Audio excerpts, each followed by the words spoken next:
Really? Jobs from the past. Hey Dan, I've been reading Lord Shaftesbury's journal. Check this out. Cool! The lot of the chimney boy. Of all the children put to work, few trouble me more than the chimney boys and chimney sweeps.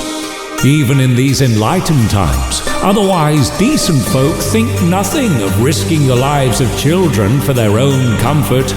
Advertisements such as the one below show that for a few pounds, a boy or girl could be bought and put to work, resulting in poor health and most likely an early and painful death.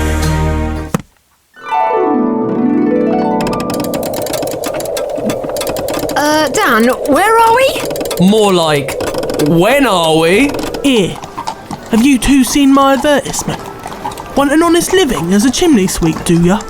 Not really. Well, you're rather on the large side. I usually prefer my sweeps to be no more than 8 years old. The scrawnier the better. After all, these chimneys aren't much wider than that book of yours. But what if we get stuck? Oh, don't worry about that. A few lit rags under your feet will get you wriggling. Although, of course, I can't say no one's ever died stuck up a chimney, but it's better than begging on the street. Are you sure about that? You've never been hungry, have you? Folk would rather put in a day's labour than ruminate on their empty bellies. Here, what's the pay like? You don't get no pay. You get board and lodgings and you get fed. Well, you do when you've got enough to go around. There's you, my missus, and the 15 other chimney boys. Oops, my mistake, 14. Little Jimmy went and copped it at Mrs. Brownlow's, didn't he? Anyway, the pair of you will be sharing a bed with them. Well, and the odd rat. That sounds terrible. Those poor kids. Poor? Poor me, more like. I'm the mug who's got to look after the little bleeders. The parents didn't want them, did they? Or more likely, they wanted the £4 I paid for the blighters. Buying a child for £4? That doesn't sound right. I'm not buying a child, they're purchasing an apprenticeship. Learning a trade. Not that most of them will live long enough to use it, mind. So basically, to be a chimney sweep, you get covered in soot. Which gives you sore eyes and makes you cough. And you're carrying those massive bags around. Right you are. Very valuable those bags are. Farmers pay a pretty penny for soot, so we make them bags big uns. It might give them boys a permanent stoop, you know, carrying them around. But then, as I say to them, look on the bright side. You'll never bang your head on a door frame.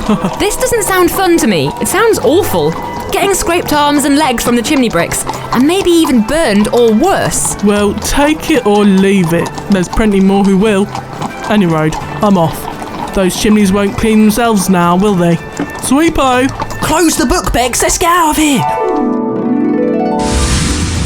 It's crazy to think that in some parts of the world, children still do jobs like that, you know, jobs that are uncomfortable and dangerous. It says online that kids in Bangladesh carry heavy bags of cement and sand around for builders and can end up with injuries like the poor chimney sweeps. Yeah, I'm glad people like Lord S helped to change the laws here. I wonder if there's a modern day version of him who can help children in other parts of the world. Really? Jobs from the past. With support from the Heritage Lottery Fund. Find out more at funkidslive.com/really.